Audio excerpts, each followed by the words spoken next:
Hello and welcome back to this Temple Idealistic Crusade. This video will be a reaction of sorts to the November release slate announcement from Criterion, which gives us finally more information about their planned 4K releases, and most in particular, I know for most people and myself especially, detailing the release of Citizen Kane, complete with cover artwork. So to just go over this very briefly, first off is actually a quiet announcement. They're doing a standalone release of Fellini's La Strada on Blu-ray from the 4K restoration, so it's probably going to be the exact same presentation and disc that was in the Fellini box set, but this will be for those who did not get to the box set or have the other films as a standalone. Then on November 16th, there is the 4K upgrade of Mulholland Drive, so basically replicating what is currently available on Blu-ray, but in a 4K presentation. And then a surprise announcement, Criterion is venturing into Hong Kong films again, this time with a box set of the complete Once Upon a Time in China series. So that will include 5 films in a mixture of 4K and 2K restorations. And I believe that's going to be following the box set that Eureka already did in the UK. I believe that one had 4 of the films. I know it's primarily the first 3 films are a trilogy, and then the other 2 are sort of spin-offs. I haven't seen the other 2, but I have seen the original trilogy, but it's been some time, and I haven't gotten the Eureka release, so it'll be interesting to see what Criterion does with that, and there is a really nice extras package included as well. Then on November 23rd, we have the release of Menace to Society in both a standard Blu-ray version and the Blu-ray UHD Combo pack.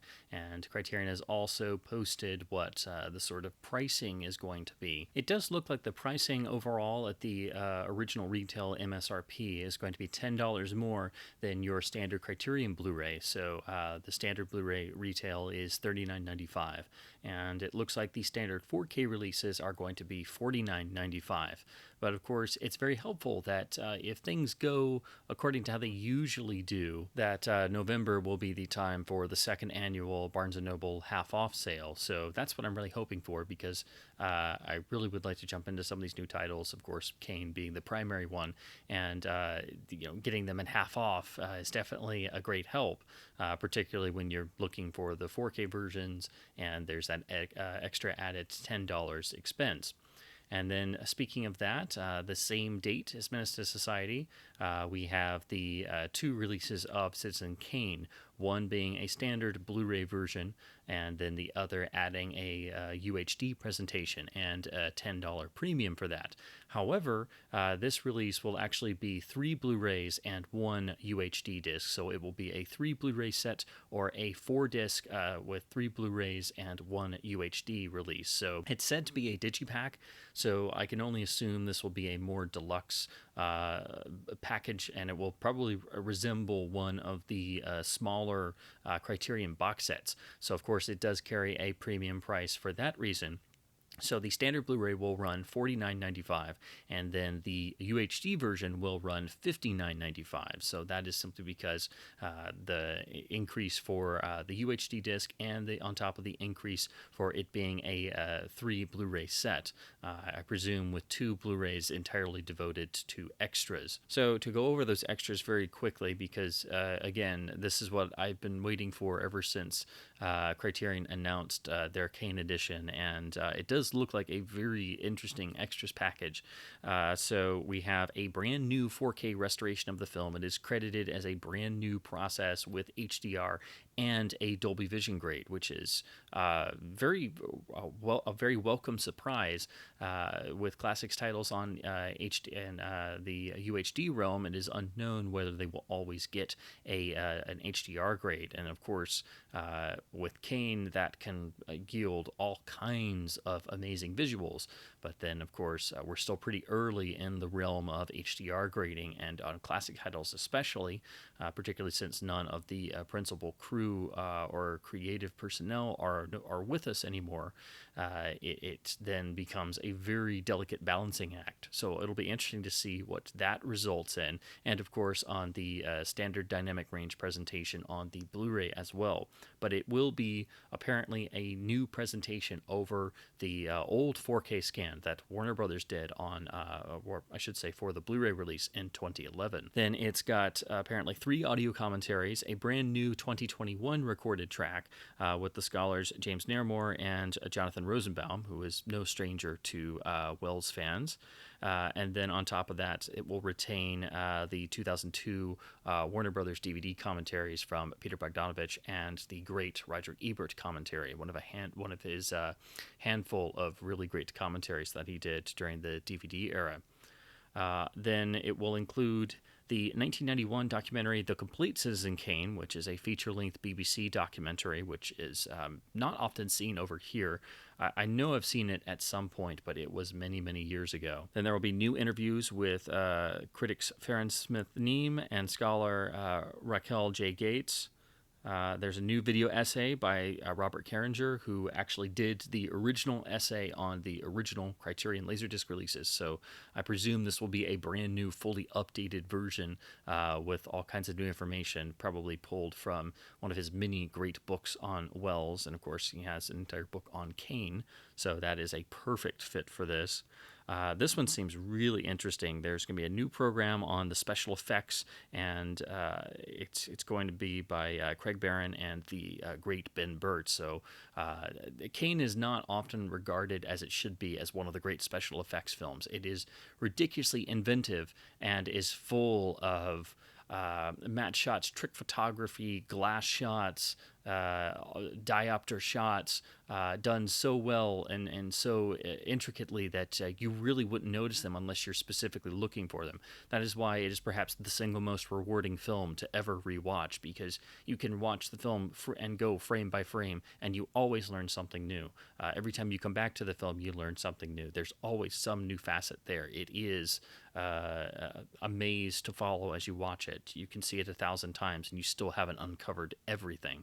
So that's going to be a really interesting piece, and I hope, and I'm sure Ben Burt will also talk about the sound design of the film, which is extraordinarily innovative for 1941, when we were still in the mono era. Of course, recording techniques were limited, but the actual mix of Citizen Kane itself, compared to other films of that era, it leaps and bounds ahead in terms of creativity, and that, of course, befits the fact that Wells was really coming from the world of radio, and that is why the energy of the radio world, that creativity of the golden age of radio, really infuses itself into Citizen Kane, along with the fact that, of course, Wells brought practically his entire, or the vast majority of his Mercury Theater crew and troupe, who had also done the Mercury Theater on the air for several seasons by this point, and he was known as the boy genius of radio, in addition to Broadway. Then there will be interviews from 1990 with everybody from Robert Wise and Ruth Warwick, both the editor and actress in the film. Then the optical effects designer Lin Dunn. Then we have a whole gallery of famous names: Peter Bogdanovich, Scorsese, Henry Jaglom, Martin Ritt, Frank Marshall, and then Alan Daviau, Gary Graver, who was a great cinematographer who basically did backbreaking work shooting for Wells and trying to finish The Other Side of the Wind, among many other things, and Vilmos Zsigmond as well. And I believe this is going to be replicating the program that I was hoping they would bring over. So the supplemental section from the special edition Laserdisc here from 1991. This is the fantastic supplemental section where all these famous names are talking about Kane and its technical achievements, its story achievements, and the impact it had on them and their work. So I believe this is actually going to be fully replicated on this new release, which I'm very happy for. And then there will be a new documentary featuring archival interviews with Wells, interviews with Joseph Cotton from 1966 and 1975. It will also include the early Wells short film, The Hearts of Age, which is pretty much regarded as his first real cinematic foray. It was essentially done as a one-off and ostensibly to tie in to stage work. That was actually presented on this special edition as well. And it is very important for the history of Wells's career and to see how he approached the moving image at a very early age, even before Citizen Kane. So it's really great that that is included here, because it was really a shame that it disappeared for a while on Kane editions. Then there are also some television programs from 1979 and 1988 with appearances by Wells and his old producer John Houseman, and that should be rather interesting because Wells and Houseman eventually did not part on the best of terms. Then there will be a program featuring a 1996 interview with William Allen and his collaborations with Wells. Then there will be a selection of the Mercury Theater on the Air radio plays featuring many of the actors from Citizen Kane. That will be really rewarding. If you've never listened to the Mercury Theater on the Air, it is really an experience. And actually, it's quite ironic that that is included here. The reason I say that's ironic is literally not a day or two before this was even announced in their 4K mic drop, I finally stumbled across a Voyager disc that I'd been trying to get for years. It's not particularly essential to have because you can find various versions of old radio plays online or on other sources, and a lot from public domain sources with dubious quality. But this is actually a part of Criterion's history because the Voyager Laserdiscs were a different branch arm of the Criterion collection, as they were all under the Janus group. But this is the Theater of the Imagination Laserdisc, which takes an entire Laserdisc on both the digital and analog tracks and brings together a whole collection of Wells's radio career. So there are a number of the Mercury plays on here. There's a number of other Wells pieces, and also some of the iconic Shadow episodes from the first two seasons where Wells played Lamont Cranston, a.k.a. The Shadow. So I just thought it was a really cool piece to finally find this. And of course, the actual video presentation is full of stills and different things devoted to detailing Wells's career, and you actually switch back and forth between the digital and analog tracks to hear all the different programs. So it uses every part of the available space, and it was very uncommon, especially at this time, to have releases of radio titles that weren't random LPs or audio cassettes, particularly not in the video realm. So I just thought it was very fitting that I found this literally 2 days before they announced that they were going to do Citizen Kane and had reacquired it.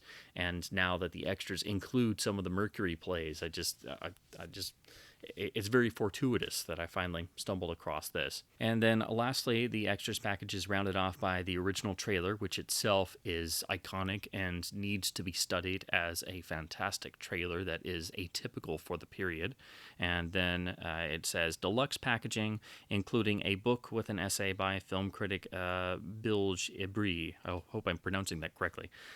So again, that alludes to the more deluxe packaging and probably something more akin to the Criterion box sets that we're used to. Now, of course, when you go over the extras and you look at it carefully, while it does seem to bring over everything from the Laserdisc Special Edition, it does seem like a few things from the Warner Brothers DVD and 2011 Blu-ray will be left out. So for completists, and if you want to have every single extra available, you probably should hang on to those.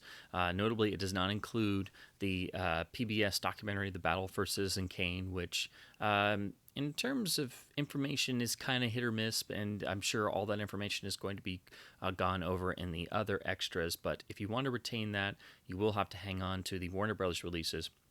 It also seems like it won't have the extra little bits on some of the deleted materials that had optional commentary by Roger Ebert.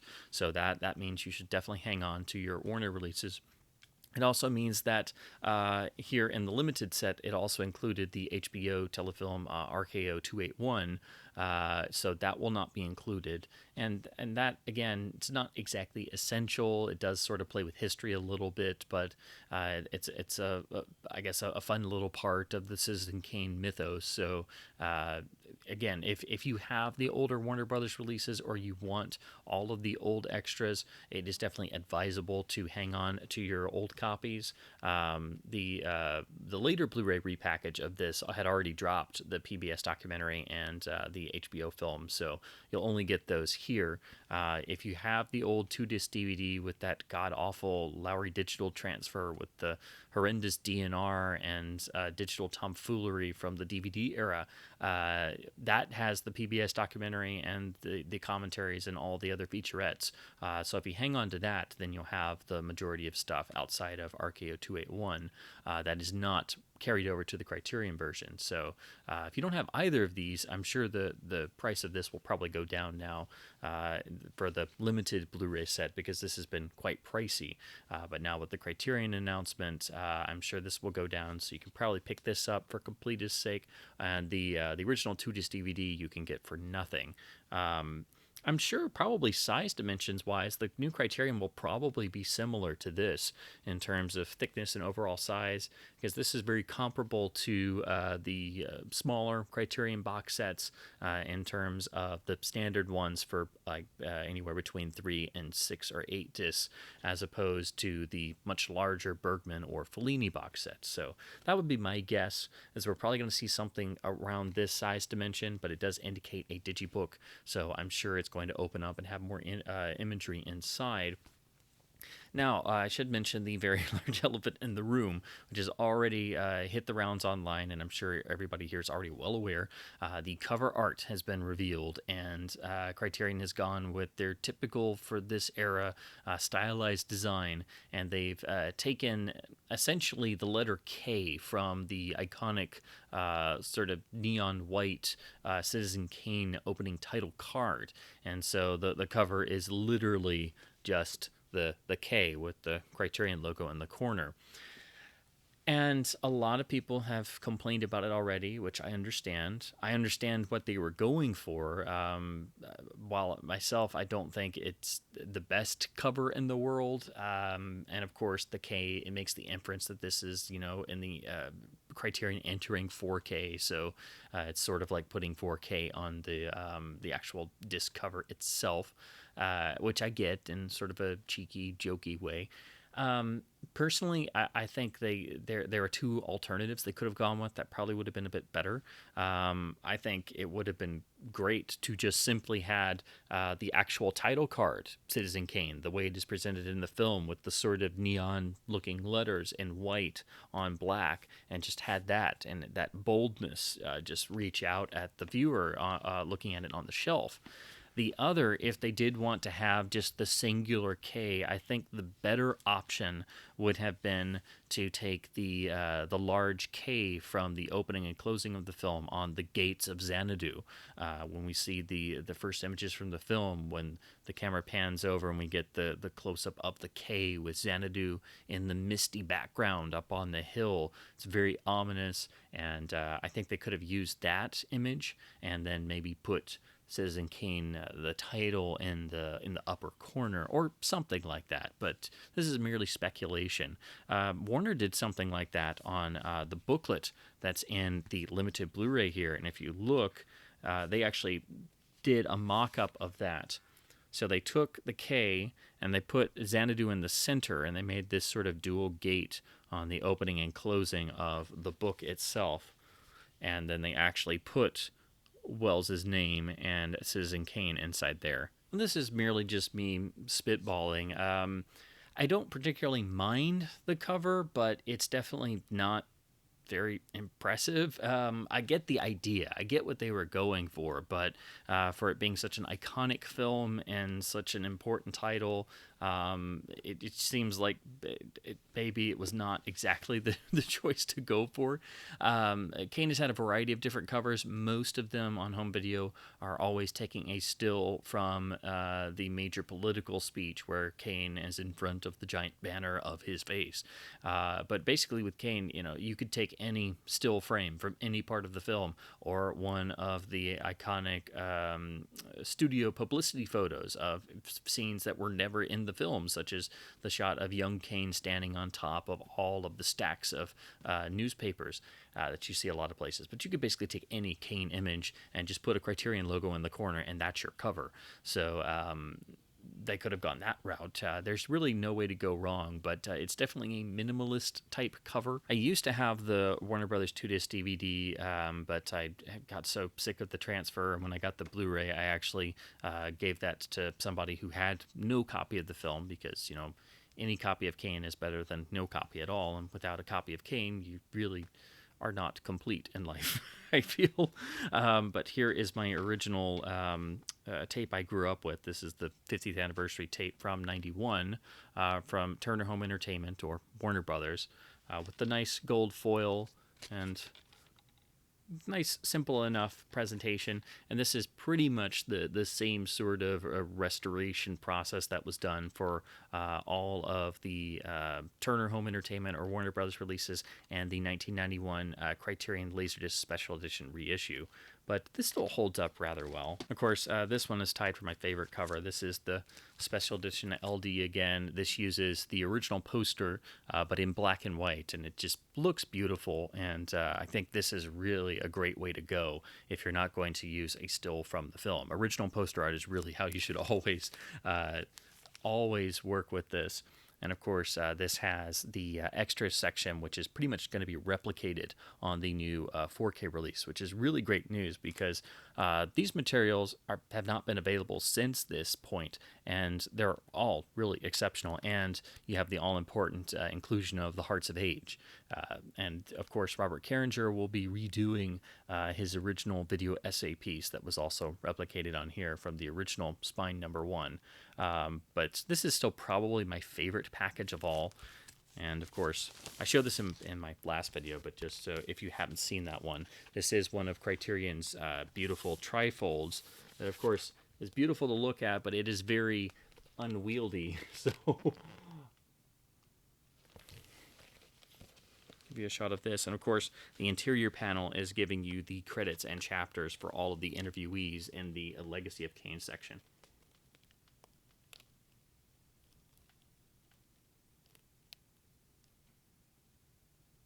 Again, these are beautiful to look at, not easy to display or hold on camera either. As much as I love that one, though, I think overall, perhaps the best cover this film has received on home video ever is this beautifully done image release, also from 1991, so seemingly using the same materials, and this is what Turner Home Entertainment was putting out, so this is technically Image / Warner Brothers at the time. So this is under the RKO Classic Collection they were doing. So this is the 1991 reissue they did with digital mono with this beautiful mock-up design. I've still got it in the shrink wrap, so I'm trying to get some of the glare off of it so you can see it more properly. But so they have the classic still from the speech, and they've done it up in this mock-up of the Daily Inquirer, so the iconic newspaper that Kane runs from the film.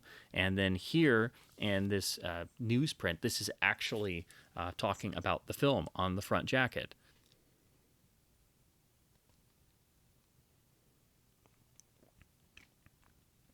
So as you can see there, they actually use this to start the main essay for the film, and then it runs over onto the back, and a nice selection of stills on a single CLV disc. Another great thing is they actually did a restoration on the audio, and that's on the digital tracks, but they actually gave you the option to view the unrestored audio on the analog tracks. And even though the analog tracks are not as good as having the pure PCM, and they can be a bit noisy on Laserdisc due to the actual nature of the format. There are some who have found the analog version of this, the unrestored mono, is actually just about the best version of the film's audio mono that's around anywhere in terms of it being untouched and having a good amount of headroom and not having a lot of noise reduction. I have actually done some comparisons of my own, and there is some truth to that. So I'm actually most interested to see what this new release does for the film's audio presentation, which, while it sounds good on the Blu-ray and the DVD that came before it, they did sound a bit muffled and maybe a bit too over cleaned up. I think the Criterion Laserdisc sounded a bit better than those, but still not as good as I would have hoped. I do think the digital track on here sounds pretty much the same as the Criterion. But surprisingly, that analog track, I think simply because it is the untouched, unrestored mono, actually might sound a little bit better. So I'm very interested to compare all of these when we finally get this new Criterion release. I'm really hoping the audio is fully restored in a good way, in that it will finally be the definitive version in terms of not just picture but audio as well. And then getting back to the whole notion of picture and the HDR grading and such, it's really going to be interesting to see what that pulls out, because of course the film is one of the most beautiful things you can ever look at due to Greg Toland's mastery of the camera and his ability and desire to push past the boundaries of the format limitations at the time and to break new creative ground, which was the whole reason why he wanted to work with Wells in the first place. And he and Wells worked hand in hand, Wells being a complete newcomer, not knowing anything about the motion picture medium, and together they accomplished magic that has never been duplicated, particularly in the notion of using deep focus photography, which you see throughout Kane, and really utilizing the ability of the deep focus technique to exaggerate and play around with the actual depth of the compositions and the sets themselves. And there are many striking moments throughout the film where you see characters move and interact within the sets and seem to grow and shrink in size. There's the one particularly great moment when Kane is having to sign away a vast portion of his business empire, and he gets up and he walks over to the fireplace, and he seems to diminish in size. Then he comes back, and he's grown in stature again a bit.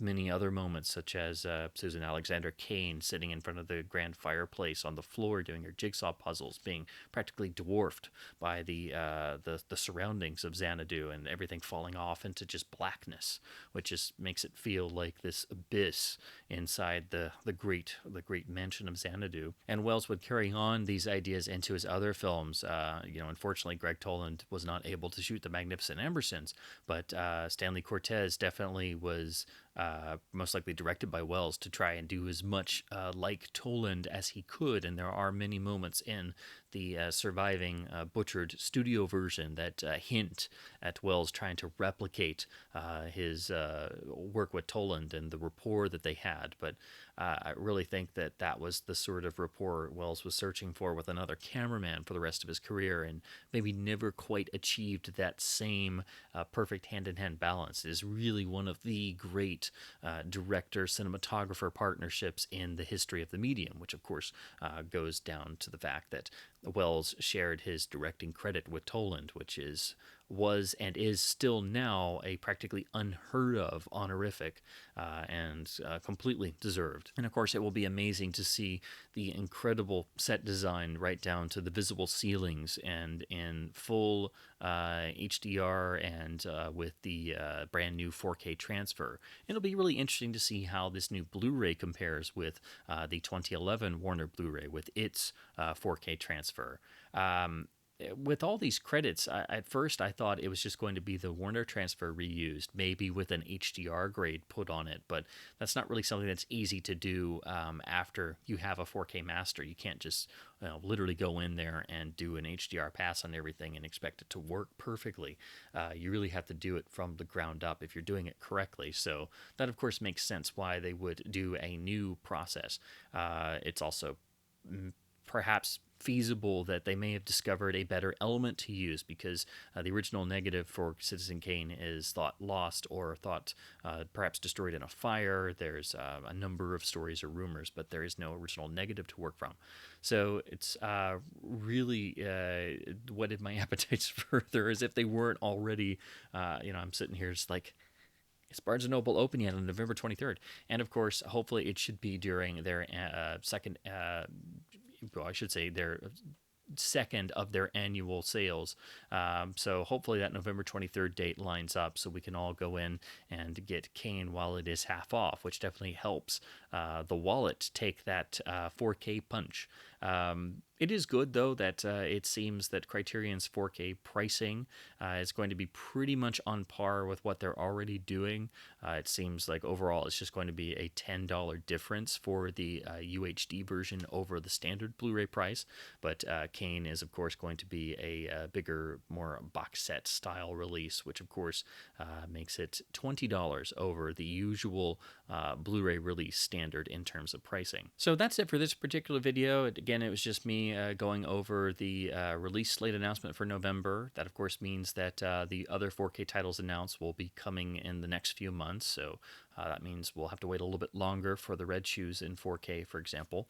And, of course, I wanted to ruminate further on Citizen Kane and the extras package and how that's going to compare to the older releases. And it is really cool that finally it looks like everything from Spine 142 is going to make it over. So all the really great pieces that I've really enjoyed on this release and wished were on modern releases for everybody to enjoy, that will make it over. And most of the Warner Brothers extras, but definitely hang on to your old Blu-ray and DVD just to have everything else that doesn't quite make the cut. And definitely excited that it is going to be a 4-disc affair. This is such an important, iconic title that 2-disc does not really do it justice, and 3-disc is great, but you could easily have 4. You could have 3 discs of extras and still just barely be scratching the surface. And of course, it makes a great companion piece to all of the incredible books on Wells and Citizen Kane by many authors, including some who will be in the extras package, so they will be featured here. So Kane is just one of those experiences that never leaves you, and there's always new material to learn. Just when you think you've discovered every facet, you find something else. It is an unending, everlasting source of inspiration to many generations, and hopefully this UHD release will allow that to continue for even newer generations. So as always, thank you ever so much for watching, and keep physical media alive.